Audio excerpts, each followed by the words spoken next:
ওকে, আজকে আমরা সংক্ষেপে ডেসিমাল সংখ্যাটাকে কিভাবে 5 বেজ এবং 6 বেজে রূপান্তর করা যায় এক নজরে আমরা একটু দেখে নেই।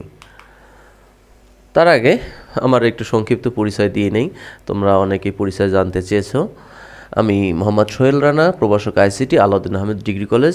আমার কলেজটি হচ্ছে কুমারখালী উপজেলায় অবস্থিত, অর্থাৎ কুষ্টিয়া জেলার কুমারখালী উপজেলায় অবস্থিত, এবং সেই সাথে আমি ব্যানবেজের মাস্টার ট্রেনার হিসেবে আছি, যেখানে বিভিন্ন শিক্ষকদের আইসিটি প্রশিক্ষণ দিয়ে থাকি। সবাইকে অসংখ্য ধন্যবাদ। চলো আমরা আমাদের ক্লাসটি দেখি। ধরো দশমিকের একটা সংখ্যা 25কে 5 বেজে রূপান্তর করতে হবে। রুলস কিন্তু ওই একটাই, যে সংখ্যা পদ্ধতিতে আমি যেতে চাচ্ছি সেই সংখ্যা পদ্ধতির বেজ দ্বারা ভাগ করতে হবে। তাহলে আমরা এখন যেতে চাচ্ছি কোথায়? 5 বেজে, তাহলে 5 দ্বারা ভাগ করতে হবে। তাহলে 5 দ্বারা ভাগ করি 25কে। 5 বার যায় 5 5 25, তাহলে এখানে ভাগশেষ 0, ভাগফলটা এদিকে চলে আসলো, ভাগশেষটা এইদিকে আসো তুমি। এখন এই 5টাকেও আমি আবার 5 দ্বারা ভাগ করবো যত সময় 0 না হয়। তাহলে একবার যায়, তাহলে ভাগফল 1 এবং ভাগশেষ 0। এই একটাকেও আবার 5 দ্বারা ভাগ করতে হবে, ওই 0 বার যায়, তাহলে ভাগফল 0, ভাগশেষ 1। তাহলে এইখানে 100 এটাই হচ্ছে 25 এর 5 বেজ সংখ্যা, অর্থাৎ এটাই হচ্ছে 25-এর 5 বেজের সংখ্যাটা হবে। আমরা এইবার আর একটা উদাহরণ দেখি। যদি পূর্ণ সংখ্যার ভগ্নাংশ সংখ্যা এরকম যদি থাকে, সেই ক্ষেত্রে কী করতে হবে? পূর্ণ সংখ্যার ক্ষেত্রে আর ভগ্নাংশ সংখ্যার ক্ষেত্রে আলাদা আলাদাভাবে মানটা বের করে নিতে হবে। তাহলে পূর্ণ সংখ্যা কত? 26। 26কে আবার 5 দ্বারা ভাগ করব, 5 বার যায়, 5 5 25, ভাগশেষ 1। এই 5টাকে ভাগ করব 5 দ্বারা, কতবার যায়? একবার, তাহলে 5 1 5, 5 থেকে 5 বার দিলে 0। এই একটাকেও ভাগ করব, ওই যে ছোটো হয়ে গেছে, এবার নিচের 0, আর একটাকে এখানে নিয়ে এসে বসাই দিব।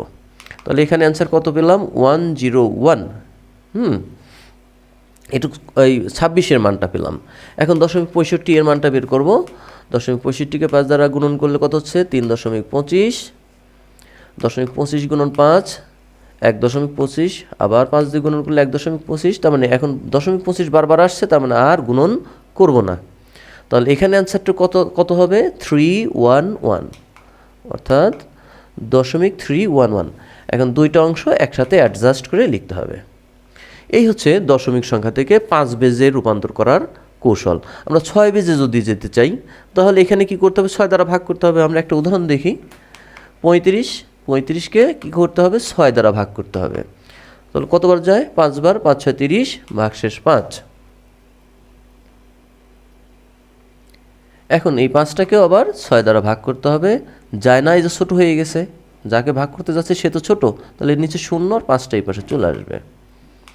ঠিক আছে, এখন অ্যান্সারটা কত হবে? 55। 35 এর 6 বেজের মান হচ্ছে 55। এটাই হচ্ছে 5 বেজ থেকে 6 বেজে রূপান্তরের কৌশল। তাহলে আমরা এখন একটা ফিনিশিং কথা বলি, যে এই দশমিক সংখ্যাতে যে এতগুলা সংখ্যা পদ্ধতির রূপান্তর করলাম, সেখানে কি করলাম? আমরা শুধু একটা রুলসই কিন্তু অ্যাপ্লাই করছি। রুলসটা কী ছিল?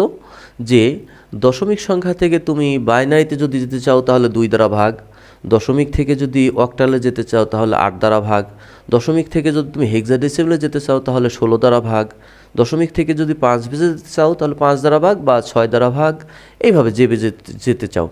কিন্তু ভাগ করার কৌশলটা কিন্তু একই ছিল পূর্ণ সংখ্যার ক্ষেত্রে। আর ভগ্নাংশ সংখ্যার ক্ষেত্রে কি করছি? বেজ দ্বারা গুণন করছি।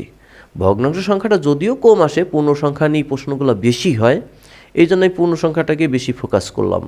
ঠিক আছে, এই হচ্ছে কৌশল। নিয়ম কিন্তু একটা। এখন আমরা আগামী ক্লাসগুলিতে কি করব? এই যে আমরা দশমিক থেকে অন্যান্য সংখ্যা পদ্ধতিতে গেলাম, সেই অন্যান্য সংখ্যা পদ্ধতি থেকে আবার কি করব?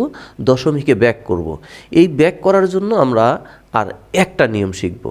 আর একটা নিয়ম শিখলেই আমরা আবার অন্যান্য থেকে, অর্থাৎ octal, hexadecimal, binary, 5 base, 6 base, এই সকল সংখ্যা পদ্ধতি থেকে ডেসিমেলে ব্যাক করতে পারবো। আগামী ক্লাস দেখার আমন্ত্রণ থাকলো। সবাইকে অসংখ্য ধন্যবাদ। আল্লাহ হাফেজ।